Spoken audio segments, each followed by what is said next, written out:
जनसंवाद न्यूज, सत्य आणि विश्वासाची बातमी। अंबरनाथमध्ये खाजगी स्कूल व्हॅन्सकडून विनापरवाना अवैधरित्या विद्यार्थ्यांची वाहतूक केली जात असल्याची बाब समोर आली होती। शहरातल्या अनेक शाळांमध्ये खुलेआमपणे हा प्रकार सुरू असून एकेका इको व्हॅनमध्ये 20-20 विद्यार्थ्यांना अक्षरशः कोंबून नेले जात असल्याचे निदर्शनास आले होते।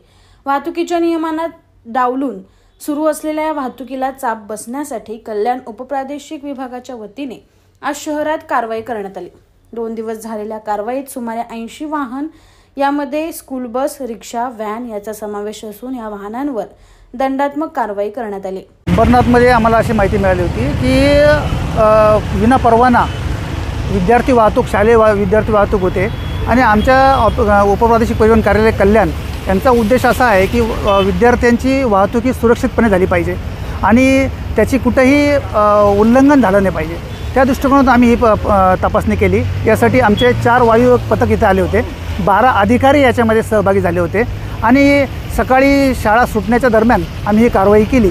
त्यामध्ये प्रामुख्याने आम्ही की ज्या बसेसना परवाना नाही किंवा विना बॅच आहेत किंवा क्षमतेपेक्षा जास्त विद्यार्थी वाहतूक ते करतात अशा वाहनांवर आम्ही कारवाई केली। याच्यामध्ये जास्त करून व्हॅनवर कारवाई झालेली आहे। बसेस ज्या आम्हाला योग्य म्हणजे आमच्याकडे ऑनलाईन सगळा डाटा असतो, आम्ही चेक करून ज्या काही जे बसेस आहेत त्यांचे कागदपत्र वगैरे ओके आहेत त्यांना त्यावर कारवाई न करता ज्यांचे कागदपत्र संपलेले आहेत आणि जे विनापरवाना वाहतूक करतायत अशा व्हॅनवर कारवाई केली।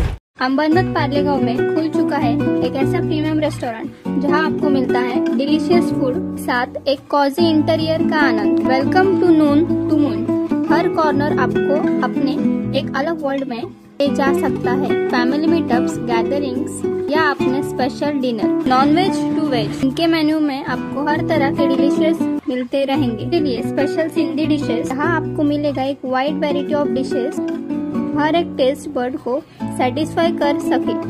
जनसंवाद न्यूज, सत्य आणि विश्वासाची बातमी। आजच सबस्क्राइब करून बेल आयकॉनला क्लिक करा आणि पहा ताज्या घडामोडींचा अचूक अंदाज आपल्या मोबाईलवर।